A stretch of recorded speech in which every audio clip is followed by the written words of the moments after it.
ठीक है, second unit जो है कंट्रोल स्ट्रक्चर, सबसे पहला टॉपिक है। ठीक है, कंट्रोल स्ट्रक्चर्स पूरा का पूरा एक ही टॉपिक है और इसी के अंदर बहुत सारे टाइप के लॉजिक हम लोग को इम्प्लीमेंट करते हैं। ठीक है, देखो, control structure are just a way to specify flow of control in a program. ठीक है, हम लोग का प्रोग्राम का फ्लो क्या होगा, मतलब किस प्रकार से कौन सा लाइन कब एग्जीक्यूट होगा। ठीक है, उसी को हम लोग यहाँ पे बोलते हैं कंट्रोल स्ट्रक्चर। हर प्रोग्राम का एक फ्लो होता है। ठीक है, हर प्रोग्राम को क्या होगा, एक फ्लो होगा। ठीक है, जैसे ही हम लोग कोई भी प्रोग्राम बनाते हैं, जैसे मैं कोई भी प्रोग्राम ओपन करके दिखाता हूँ।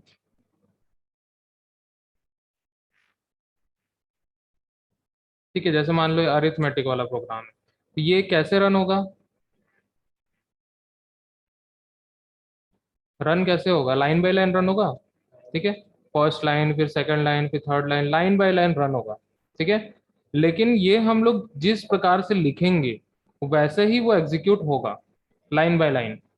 ठीक है, लेकिन आज जब हम लोग इफ एल्स वाला प्रोग्राम कर रहे थे, ठीक है, तो वहां पे हम लोग एक लाइन को स्किप कर दिए थे, है ना, मतलब कंडीशन लगाए थे, वहां पे कंडीशन के हिसाब से वहां पे फ्लो चेंज हो रहा था प्रोग्राम का। ठीक है, तो वो चेंज हम लोग कैसे करते हैं, कंट्रोल स्ट्रक्चर से। कैसे करेंगे हम लोग, कंट्रोल स्ट्रक्चर से। ठीक है, मतलब प्रोग्राम का फ्लो क्या होगा हम लोग खुद डिसाइड कर सकते हैं। ठीक है, कौन सा स्टेटमेंट कब एग्जीक्यूट होगा। ठीक है, उसके लिए हम लोग कुछ लॉजिक लिखेंगे, लॉजिक के अकॉर्डिंग हम लोग क्या करेंगे, प्रोग्राम बनाएंगे और उसको एग्जीक्यूट कराएंगे। ठीक है, अब यहाँ पे जो कंट्रोल स्ट्रक्चर होता है, ठीक है, उसमें तीन टाइप के लॉजिक होते हैं। सबसे पहला आता है सीक्वेंस लॉजिक, या फिर इसको हम लोग बोलते हैं सीक्वेंशियल फ्लो। क्या बोलते हैं, सीक्वेंस लॉजिक और सीक्वेंशियल फ्लो। यहाँ पे अभी तक जो प्रोग्राम यहाँ पे मैंने दिखाया है ये सीक्वेंशियल लॉजिक है। अभी तक जो प्रोग्राम हम लोग बना रहे थे, ठीक है, वो लाइन बाय लाइन एग्जीक्यूट हो रहा था। ठीक है, इसमें कोई भी अलग से हम लोग ने लॉजिक नहीं लगाया था। ठीक है, जैसा जैसे लिखेंगे वैसा वैसा एग्जीक्यूट होते जाएगा, मतलब लाइन बाय लाइन एग्जीक्यूट होते जाएगा। ठीक है, इसी को हम लोग बोलते हैं सिक्वेंशियल लॉजिक। क्या बोलते हैं हम लोग, सिक्वेंशियल लॉजिक। ठीक है, अब देखो यहाँ पे sequential logic as the name suggest follow a serial और sequential flow in which the flow depends on the series of instruction given to the computer. जिस सीक्वेंस में हम लोग इंस्ट्रक्शन देंगे उसी सीक्वेंस में ही इंस्ट्रक्शन कंप्यूटर को मिलेगा। ठीक है, जैसा हम लोग ने लिखा है यहाँ पे hash include S T D I O dot H. ठीक है, यहाँ पे लिखा हमने hash include S T D I O dot H, ये फर्स्ट इंस्ट्रक्शन है। ठीक है, उसके बाद ये कौन आई ओ वाला सेकंड इंस्ट्रक्शन है। ठीक है, फिर थर्ड इंस्ट्रक्शन, फोर्थ इंस्ट्रक्शन, ये इस प्रकार से सीक्वेंस वाइज इंस्ट्रक्शन कंप्यूटर को मिलते जाएगा और वैसे ही वो एग्जीक्यूट करेगा और हम लोग को उसी प्रकार से ही रिजल्ट मिलेगा। ठीक है, मतलब हर चीज यहाँ सीक्वेंस वाइज है, मतलब क्रम के अनुसार है यहाँ पे। ठीक है, समझ में आया कि नहीं आया, नहीं आया, आ गया। इतना पता है ना कि लाइन बाय लाइन एग्जीक्यूट होता है, बस उसी को हम लोग सिक्वेंशियल फ्लो या फिर सिक्वेंशियल लॉजिक हम लोग बोलते हैं। ठीक है, अब नेक्स्ट आता है यहाँ पे सिलेक्शन लॉजिक। ठीक है, सेकंड है सिलेक्शन लॉजिक। यहाँ पे सिलेक्शन लॉजिक को हम लोग कंडीशनल फ्लो भी बोल सकते हैं। कंडीशनल फ्लो हम लोग इसलिए बोलते हैं क्योंकि हम लोग कंडीशन के अकॉर्डिंग कुछ स्टेटमेंट को सिलेक्ट करते हैं कि कौन सा स्टेटमेंट एग्जीक्यूट होगा। ठीक है, यहाँ पे आते हैं, सेकंड सिलेक्शन लॉजिक है। Selection logic simply involves A number of conditions और पैरामीटर्स। ठीक है, इसमें नंबर ऑफ कंडीशंस होंगे, एक कंडीशन, दो कंडीशन, तीन कंडीशन, चार कंडीशन, पांच कंडीशन, जितना कंडीशन हम लोग देना चाहते हैं उतने कंडीशंस यहाँ पे हम लोग दे सकते हैं। और सभी कंडीशन के अकॉर्डिंग हम लोग अलग अलग स्टेटमेंट एग्जीक्यूट करा सकते हैं। ठीक है, समझ में आया। तो selection logic simply involves A number of condition और parameters which decides one out of several written modules। ठीक है, मॉड्यूल्स मतलब ब्लॉक, जो ब्लॉक एग्जीक्यूट कराना है उसके लिए हम लोग एक कंडीशन लिख लेंगे, वो कंडीशन ट्रू होगा या फॉल्स होगा उसके अकॉर्डिंग वो स्टेटमेंट एग्जीक्यूट होगा। ठीक है, तो यहाँ पे सबसे पहला आता है सिंगल सिलेक्शन, ठीक है, जिसको हम लोग बोलते हैं सिंपल इफ स्टेटमेंट। क्या बोलते हैं? सिंपल इफ स्टेटमेंट, ठीक है। अब यहाँ पे देखो, हमने लिखा इफ, उसके बाद लिखा कंडीशन, ठीक है। ये देन वगैरह ये सब छोड़ दो, ये सब सिंटेक्स में अभी नहीं है, ठीक है। अगर ये कंडीशन ट्रू होगा तो ये मॉड्यूल ए एग्जीक्यूट होगा, ठीक है। अगर इफ के बाद जो कंडीशन लिखा हुआ है, दिख रहा है ना, इफ के बाद जो कंडीशन लिखा है, अगर वो कंडीशन ट्रू होगा तो मॉड्यूल ए जो है वो एग्जीक्यूट होगा, ठीक है, अदरवाइज नहीं होगा। मतलब यहाँ पे सिलेक्शन कितना हो रहा है, कितने स्टेटमेंट का सिलेक्शन हो रहा है? सिंगल स्टेटमेंट का ही सिलेक्शन हो रहा है, क्योंकि कंडीशन यहाँ पे एक ही लगा है। इसके अकॉर्डिंग एक ही टाइप का स्टेटमेंट एग्जीक्यूट होगा, मतलब एक ही मॉड्यूल एग्जीक्यूट किया जाएगा, ठीक है। तो इस टाइप के लॉजिक को हम लोग बोलते हैं सिंगल सिलेक्शन और ऑल्टरनेटिव, ठीक है। समझ में आया कि नहीं आया? नहीं आया? देखो, फिर से बता रहा हूँ, ठीक है। सिंगल सिलेक्शन में क्या होगा, कोई एक ही मॉड्यूल एग्जीक्यूट होगा और उसी के लिए हम लोग कंडीशन लिखेंगे, ठीक है। मतलब कंडीशन कितना रहेगा, एक कंडीशन होगा, ठीक है, एक कंडीशन है। इसके लिए हम लोग क्या लिखे, एक ब्लॉक ऑफ स्टेटमेंट हम लोग ने लिख लिया, ठीक है। समझ में आया? ये मॉड्यूल ए है मान लो। मॉड्यूल मतलब कोई भी ग्रुप ऑफ स्टेटमेंट्स को हम लोग मॉड्यूल बोलते हैं, ठीक है। दो चार लाइन की कोड जो होती है उसको हम लोग मॉड्यूल बोलते हैं, ठीक है। यहाँ पे हमने एक कंडीशन दिया है और एक मॉड्यूल लिया है, ठीक है। एक कंडीशन के अकॉर्डिंग हम लोग का ये मॉड्यूल कब एग्जीक्यूट होगा और कब नहीं होगा डिसाइड कौन करेगा? कंडीशन डिसाइड करेगा। अगर कंडीशन ट्रू होगा तो मॉड्यूल ए एग्जीक्यूट होगा, अगर कंडीशन फॉल्स हो जाएगा तो मॉड्यूल ए जो है वो एग्जीक्यूट नहीं होगा, ठीक है। तो यहाँ पे जो लॉजिक लगा है वो सिंगल सिलेक्शन का है, एक ही सिलेक्ट करेंगे यहाँ पे, मतलब एक ही कंडीशन लगेगा और एक ही मॉड्यूल होगा, ठीक है। एक कंडीशन एक मॉड्यूल, बस। समझ में आया कि नहीं आया? ठीक है। तो सिलेक्शन स्टेटमेंट में सबसे पहला आता है सिंगल सिलेक्शन, जिसमें एक कंडीशन रहेगा और एक ही मॉड्यूल होगा। मॉड्यूल मतलब ग्रुप ऑफ स्टेटमेंट, कोई कितने भी स्टेटमेंट हो सकते हैं यहाँ पे, 3 4 लाइन 5 लाइन 10 लाइन कितना भी हम लोग लिख सकते हैं इस ब्लॉक के अंदर में, ठीक है। उसको हम लोग मॉड्यूल बोलते हैं, क्या बोलते हैं? मॉड्यूल, ठीक है। समझ में आया सिंगल सिलेक्शन? अब उसके बाद आते हैं हम लोग डबल ऑल्टरनेटिव या फिर डबल सिलेक्शन पे, ठीक है। यहाँ पे हम लोग के पास दो कंडीशन होंगे, ठीक है। अब जैसे यहाँ पे मान लो कि एक हम लोग ने कंडीशन लिया, ठीक है। अब जब कंडीशन ये ट्रू होगा या फॉल्स होगा, अभी तो हमारे पास कंडीशन जब ट्रू होगा उसके लिए हमने यहाँ पे ब्लॉक बनाया हुआ है, ठीक है। अगर मान के चलो कंडीशन फॉल्स हो जाता है, तब क्या होगा? उसके लिए भी तो हम लोग को कुछ स्टेटमेंट एग्जीक्यूट कराना पड़ेगा ना, ठीक है। तो हम लोग क्या लेंगे, एक ब्लॉक और बना लेंगे, ठीक है। तो हम लोग के पास यहाँ पे डबल ऑल्टरनेटिव है, एक ऑल्टरनेटिव ये है और एक ऑल्टरनेटिव ये है, ठीक है। तो यहाँ पे हम लोग इसको मॉड्यूल बी बोल सकते हैं। अगर ये कंडीशन ट्रू होगा तो मॉड्यूल ए रन होगा, अगर ये कंडीशन फॉल्स हो जाएगा तो मॉड्यूल बी रन होगा, ठीक है। तो हमारे पास दो मॉड्यूल का ऑप्शन है यहाँ पे, ठीक है। कंडीशन एक है लेकिन मॉड्यूल हमारे पास दो है। क्लियर? समझ में आया? फिर उसके बाद नेक्स्ट आते हैं यहाँ पे मल्टीपल ऑल्टरनेटिव्स। मल्टीपल ऑल्टरनेटिव्स में हमारे पास कंडीशन भी मल्टीपल होंगे और साथ में स्टेटमेंट्स भी मल्टीपल हो सकते हैं, ठीक है।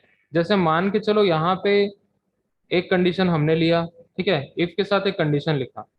अगर ये कंडीशन ट्रू होता है तो ये वाला पार्ट एग्जीक्यूट होगा, है ना, ये वाला पार्ट एग्जीक्यूट होगा। अगर मान के चलो ये कंडीशन जो है फॉल्स हो जाता है, ठीक है। अब हो सकता है कि हमें इसके बाद कोई और कंडीशन चेक करना हो, ठीक है, तो हम लोग क्या करेंगे, यहाँ पे एक इफ और लगा देंगे और यहाँ पे एक कंडीशन और दे देंगे।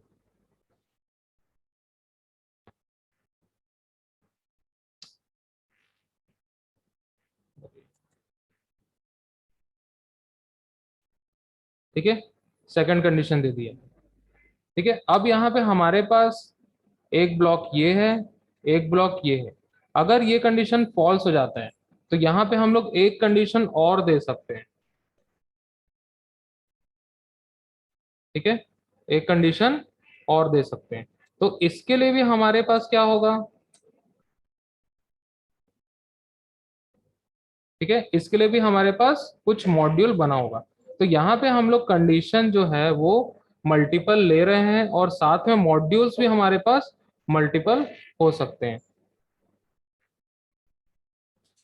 ठीक है, अब यहाँ पे ध्यान से स्ट्रक्चर को समझो। सबसे पहला कंडीशन यहाँ पे हमने लगाया कि कंडीशन 1 है। ठीक है, कंडीशन 1 अगर ट्रू होगा तो मॉड्यूल ए रन होगा। ठीक है, अगर कंडीशन 1 फॉल्स हो जाता है, ठीक है, तो फॉल्स होने के बाद कहाँ पे आएगा, एल्स वाले पार्ट में आएगा। ठीक है, यहाँ पे एक कंडीशन और मिलेगा इसको, एक कंडीशन और मिला, कंडीशन ट्रू। अगर कंडीशन 2 जो है वो ट्रू होता है तो मॉड्यूल बी एग्जीक्यूट होगा। अगर मान के चलो कि कंडीशन 2 जो है वो फॉल्स हो जाता है, फिर एल्स में आ जाएगा।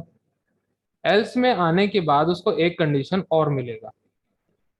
ठीक है, कंडीशन 3 अगर ट्रू हो जाता है तो मॉड्यूल सी जो है वो रन होगा। ठीक है, तो हमारे पास कितने हैं, मल्टीपल कंडीशन है, मल्टीपल मॉड्यूल भी है। ठीक है, तो इसी प्रकार से हम लोग मल्टीपल कंडीशंस ले सकते हैं और हर कंडीशन के अकॉर्डिंग अलग अलग मॉड्यूल को एग्जीक्यूट करवा सकते हैं। ठीक है, अगर मान के चलो कोई भी कंडीशन ट्रू नहीं हुआ तो फाइनल हम लोग एल्स लेंगे और एल्स में मॉड्यूल डी को एग्जीक्यूट करा देंगे। ठीक है, समझ में आया। अगर ऊपर में कोई भी कंडीशन ट्रू नहीं होता है तब ये एल्स वाला पार्ट एग्जीक्यूट होगा। मतलब हमारे पास यहाँ पे मल्टीपल कंडीशन भी है, साथ में मल्टीपल मॉड्यूल्स भी है, मतलब ऑल्टरनेटिव्स भी मल्टीपल है, साथ में कंडीशन भी मल्टीपल है। समझ में आया कि नहीं आया, आ गया, पक्का। ठीक है, ये सब स्ट्रक्चर हम लोग आगे देखेंगे, बस लॉजिक समझो कि कब कौन सा लॉजिक इंप्लीमेंट होगा। ठीक है, लॉजिक बनाना आना चाहिए बस। ठीक है, लॉजिक बनाने के लिए हम लोग को फ्लो समझ में आना चाहिए कि प्रोग्राम का फ्लो कैसा होगा। ठीक है, और कब कौन सा मॉड्यूल एग्जीक्यूट करवाना है। ठीक है, अब उसके बाद यहाँ पे आते हैं हम लोग नेक्स्ट। ठीक है, अगर हम लोग को बार बार एक ही चीजें चलानी है, ठीक है, अगर मान के चलो हमें क्या करना है,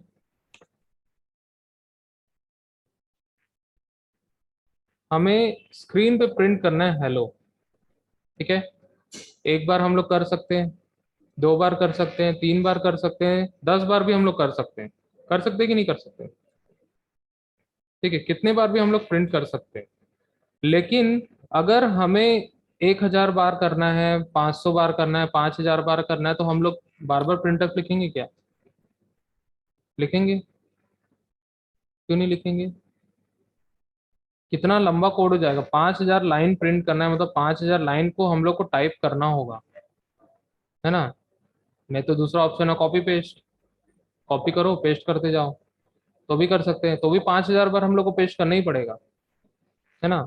अब उसमें भी दिमाग लगाएंगे हम लोग कि 100 लाइन एक साथ कॉपी किए और पेस्ट कर दिए, तो भी हम लोग को वही प्रोसीजर फॉलो करना है। ठीक है, तो हम लोग को काम एक ही करना है यहाँ पे, हेलो ही हम लोग को मान के चलो 1000 बार प्रिंट करना है, तो हम लोग 1000 बार उसको नहीं लिखेंगे। यहाँ पे हम लोग लॉजिक यूज करेंगे, एक ही स्टेटमेंट बार बार एग्जीक्यूट हो, एक ही स्टेटमेंट बार बार एग्जीक्यूट हो। तो उसके लिए यहाँ पे एक लॉजिक यूज करते हैं जिसको हम लोग बोलते हैं इटरेशन लॉजिक। ठीक है, या फिर हम लोग इसको बोलते हैं रिपीटेटिव फ्लो लूपिंग स्टेटमेंट या फिर रिपीटेटिव स्टेटमेंट्स। ठीक है, अलग अलग बुक में अलग अलग टाइप के स्टेटमेंट्स यूज करते हैं। ठीक है, ये एक प्रकार का इटरेशन लॉजिक होता है जो एक ही काम को बार बार करता है, ठीक है, एक ही काम को क्या करेगा, बार बार करेगा, ठीक है। यहाँ पे देखो, the iteration logic employees A loop which involves a repeat statement followed by a module known as the body of a loop, ठीक है। तो यहाँ पे हम लोग क्या करते हैं, लूप्स का यूज करते हैं, ठीक है। तीन चार प्रकार का लूप होता है, उसको हम लोग यूज करके क्या करते हैं, अपने स्टेटमेंट को एग्जीक्यूट कराते हैं, ठीक है। तो तीन टाइप के जनरली हम लोग यहाँ पे लूप देखेंगे, ठीक है। एक होता है फॉर लूप, फिर सेकंड होता है व्हाइल लूप, ठीक है, फिर आता है डू व्हाइल लूप, ठीक है। तो यहाँ पे ये लॉजिक काम कैसे करता है उसको ध्यान से समझना, ठीक है। अभी मान के चलो कोई भी हम लोग लूप देखते हैं, जैसे फॉर लूप है, ठीक है, इसका एक स्टार्टिंग पॉइंट होगा, एक एंडिंग पॉइंट होगा, ठीक है, इसका एक स्टार्टिंग पॉइंट होगा और एंडिंग पॉइंट होगा। अगर मान के चलो हमें प्रिंट क्या करना है, हेलो प्रिंट करना है,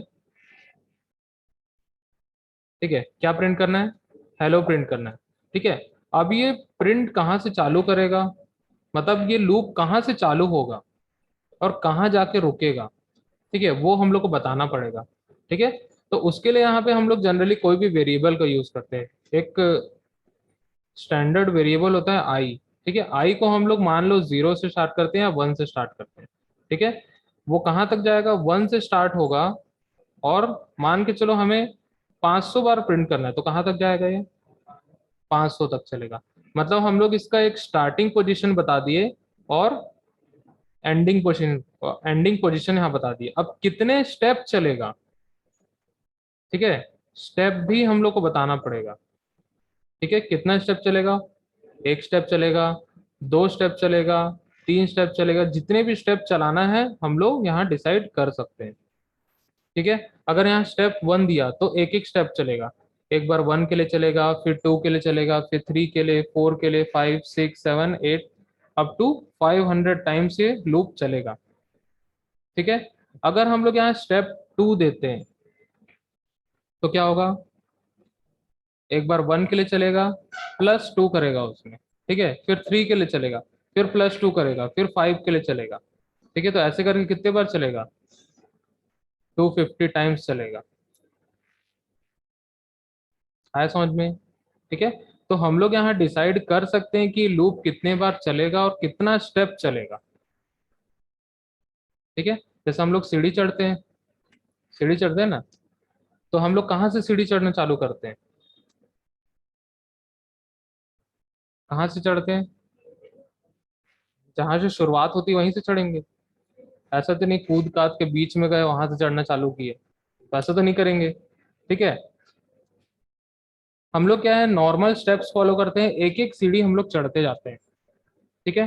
कई होशियार लोग रहते हैं जिसके पैर बहुत लंबे लंबे होते हैं, ठीक है, उन लोग क्या करते हैं, दो दो स्टेप चढ़ेंगे, ठीक है।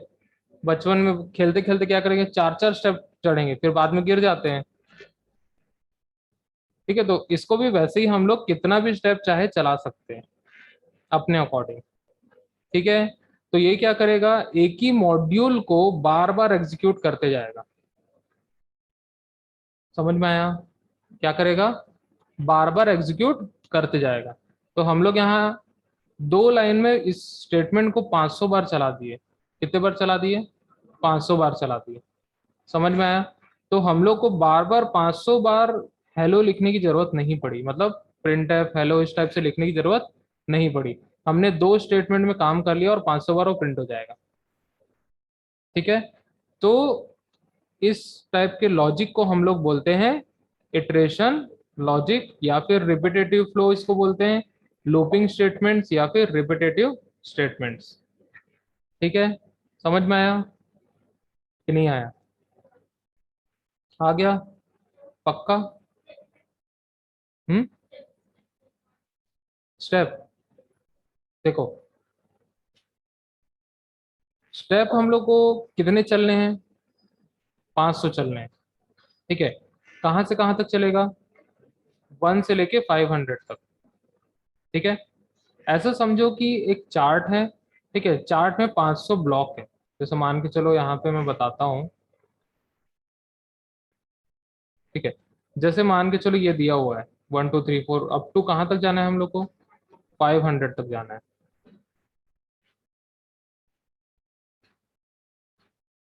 कहाँ तक जाना है, यहाँ तक जाना है। अब यहाँ तक हम लोग को क्या प्रिंट करना है, क्या प्रिंट करना है, हेलो, ठीक है। तो हम लोग के पास एक चारा है कि हम लोग मैनुअली प्रिंट कर दें, ठीक है, हम लोग के पास एक चारा है कि हम लोग मैनुअली प्रिंट कर दें, या तो हम लोग क्या करेंगे, सीधा ड्रैग एंड ड्रॉप करेंगे और 500 तक पहुंच जाएंगे, ठीक है।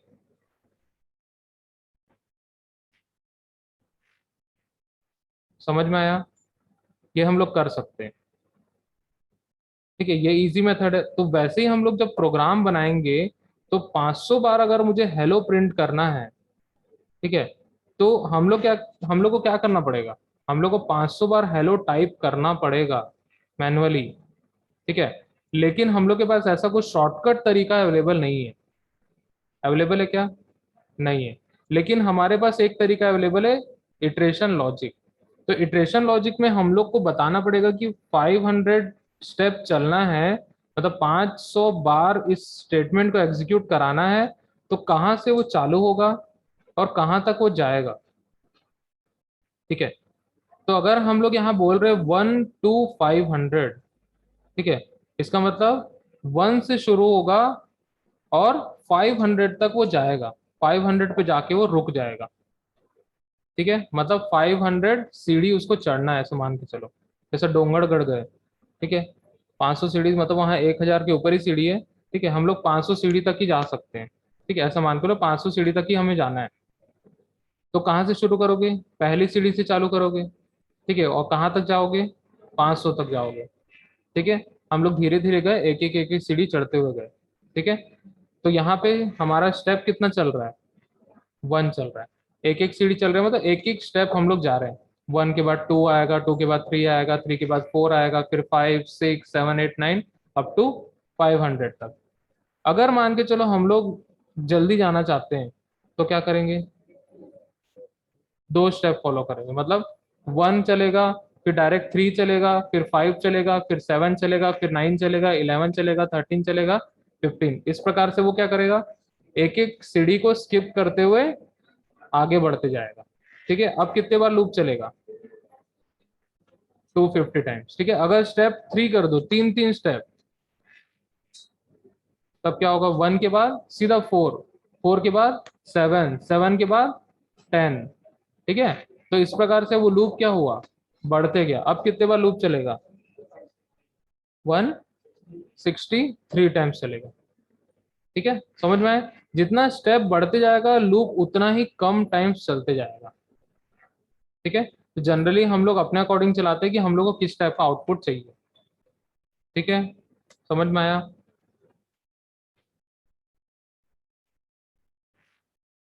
ठीक है, तो 3 टाइप के लॉजिक हमारे पास होते हैं। क्लियर, समझ में आया कि नहीं आया, आ गया, पक्का, कुछ डाउट मंडे।